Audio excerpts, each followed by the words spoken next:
हमारे इस channel Bhojpuri junction को लाल button दबाकर सब्सक्राइब करें व घंटी के निशान का बटन दबाएं ताकि सभी नए वीडियो आप तक तुरंत पहुंचे बिल्कुल मुफ्त। जय श्री कृष्ण, जय श्री कृष्ण, जय श्री कृष्ण, जय श्री कृष्ण।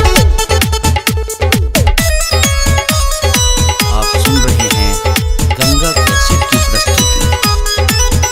बोलो जय श्री कृष्ण, बोलो जय श्री कृष्ण, बोलो जय श्री कृष्ण, जय श्री कृष्ण, जय श्री कृष्ण। जाल सुदामा संगे गया चरावे, बैठी कदम पेरे पैर हिलावे।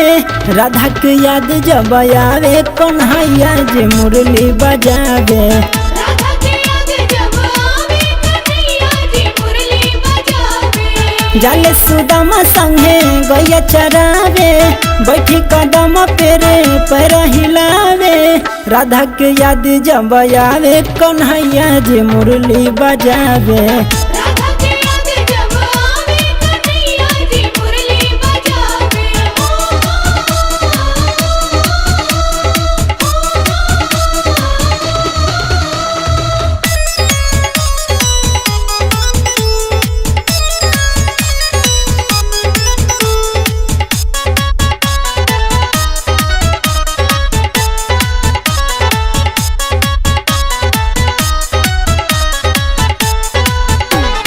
चल बड़ी मोहिनिया सूरत प्यारी, दिलवा से निकले न राधा के यारी।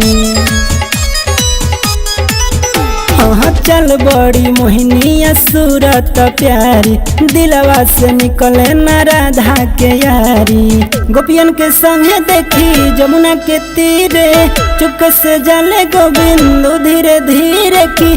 देखा हो रास रचावे, कन्हैया जी मुरली बजावे। राधा के आगे जब आवे, कन्हैया जी मुरली बजावे। जय श्री कृष्ण, जय श्री कृष्ण। आप सुन रहे हैं गंगा कैसेट की प्रस्तुति। बोलो जय श्री कृष्ण, बोलो जय श्री कृष्ण, बोलो जय श्री कृष्ण, जय श्री कृष्ण, जय श्री कृष्ण। राधा से जबल करे लेना बात हो, एक लेखा लाग दिन और रात हो। अरे राधा से जबल करे लेना बात हो, एक लेखा लागे दिन और रात हो।